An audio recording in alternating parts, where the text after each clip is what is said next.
Hola, mi nombre es Osiel Gómez Casas, docente de la Facultad de Ingeniería de la Universidad Autónoma de Coahuila.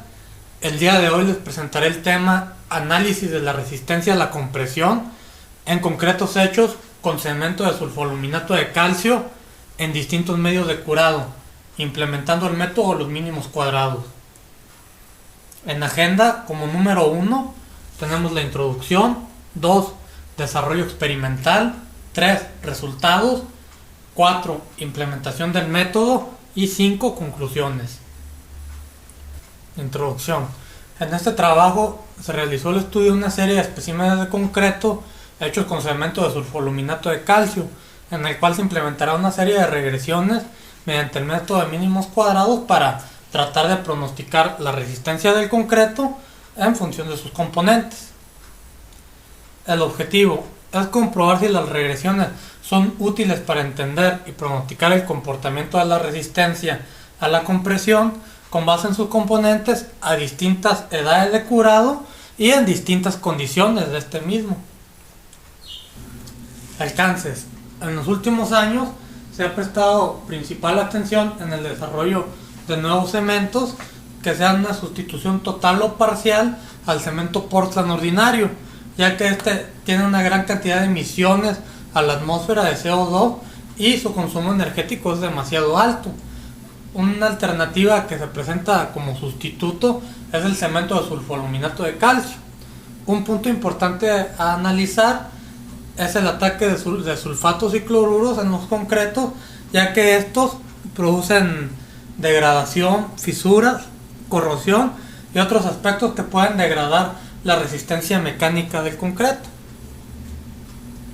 Como metas tenemos que este trabajo sirva como un parámetro para futuros trabajos, dada la escasa literatura y ausencia de normas que existe para la fabricación de concretos hechos con este tipo de cemento de sulfoluminato de calcio.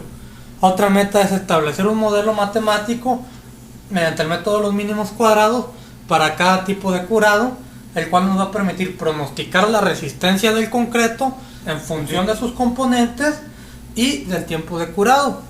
Y por último, tenemos garantizar la efectividad de los modelos con la ayuda de algunos aspectos estadísticos como lo son la correlación, el coeficiente de correlación, el coeficiente de determinación, el coeficiente de determinación ajustado y el error típico de cada uno de estos modelos.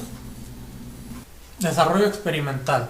Como se mencionó, en el área de concretos hechos con cemento de sulfoluminato de calcio existe una ausencia de normas, por lo cual se tomó como referencia las utilizadas para concretos hechos con cemento Portland ordinario e identificar las cantidades necesarias de material que se utilizarían para cada espécimen.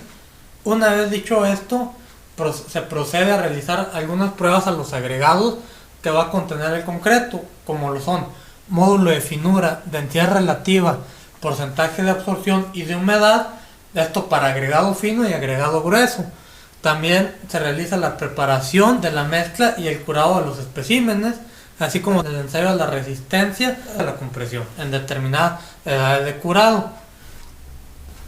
Una vez realizado las pruebas, se calculó el peso volumétrico de cada espécimen tomando 86 muestras para calcular la distribución normal estandarizada del peso volumétrico y ver su distribución.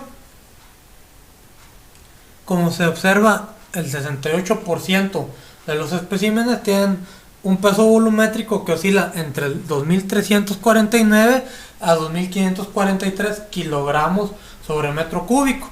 En cambio, los concretos hechos con cemento Portland oscilan entre 2.200 y 2.400, siendo poca la diferencia en este parámetro. Ahora, referente a los medios de curado, se elaboraron cubos de concreto de 10 por 10 por 10 centímetros con diferentes proporcionamientos y ensayados a distintas edades de curado. Estos medios de curado fueron agua destilada, agua potable, ácido clorhídrico al 0.5 normal y ácido sulfúrico al 0.5 normal, siendo estos últimos dos utilizados para simular un medio corrosivo.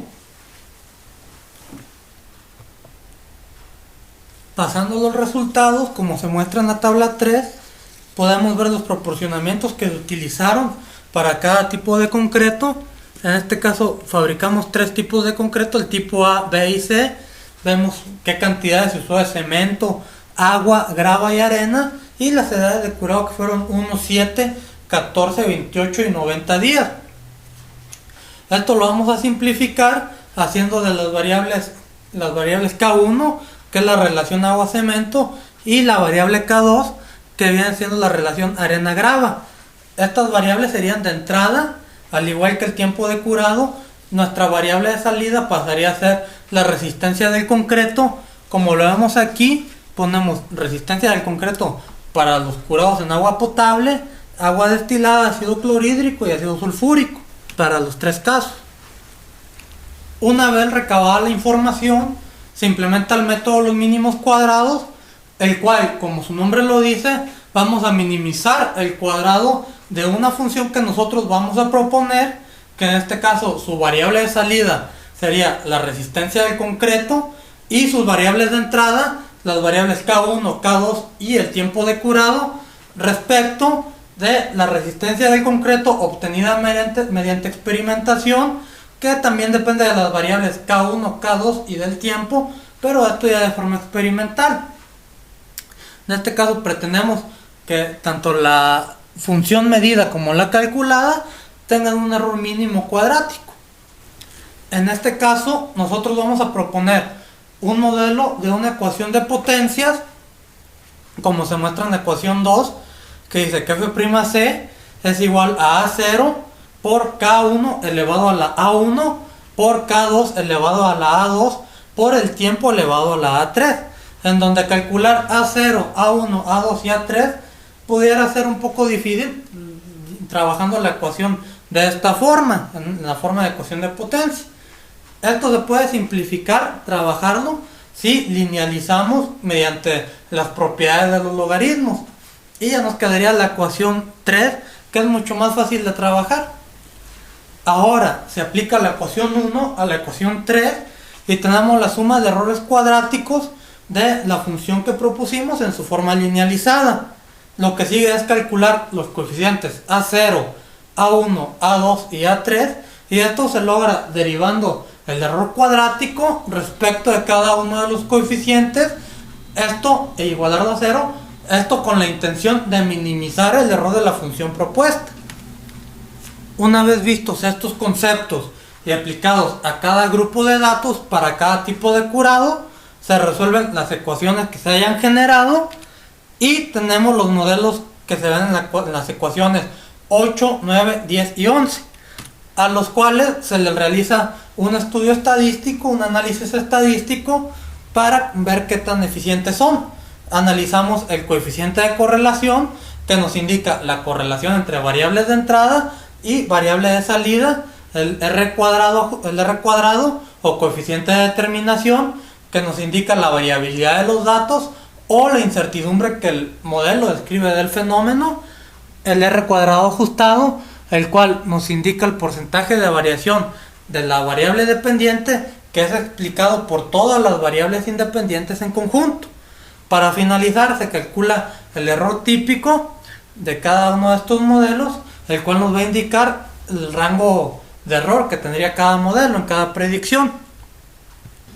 En la tabla 5 se hace un comparativo de los datos de resistencia obtenidas a distintas edades de curado para cada tipo de proporcionamiento, una obtenida experimentalmente en laboratorio y el otro los resultados de resistencia mediante los modelos, que como se observa para cada dato son similares los resultados. Conclusiones. El presente trabajo tuvo como finalidad comparar las propiedades mecánicas del concreto, en específico la resistencia a la compresión, de concretos hechos con cemento de sulfoluminato de calcio respecto de los que se hacen con cemento Portland ordinario. Esto debido a sus más bajas emisiones de CO2 durante su producción. Este tema es de suma importancia debido al impacto ecológico que se tiene y, derivado de esta investigación, se establece que existe una escasa literatura en el estudio de concretos hechos con cemento de sulfoluminato de calcio. Durante la elaboración de los especímenes de concreto, se siguieron normas que se utilizan para la elaboración de concretos hechos con cemento Portland ordinario. Esto debido a la ausencia de normas para la fabricación de concretos con cemento de sulfoluminato. Esto con la intención de estimar aproximadamente la cantidad de agregados que se utilizaría y solo utilizar el volumen requerido por los moldes y evitar un desperdicio de material. Algunos de los métodos que se utilizaron en este proceso de investigación: uno fue realizar una curva de distribución normal estandarizada de los pesos volumétricos del concreto, con el cual observamos que en esta propiedad no difieren mucho los concretos hechos con cemento de sulfoluminato respecto a los fabricados con cemento Portland ordinario.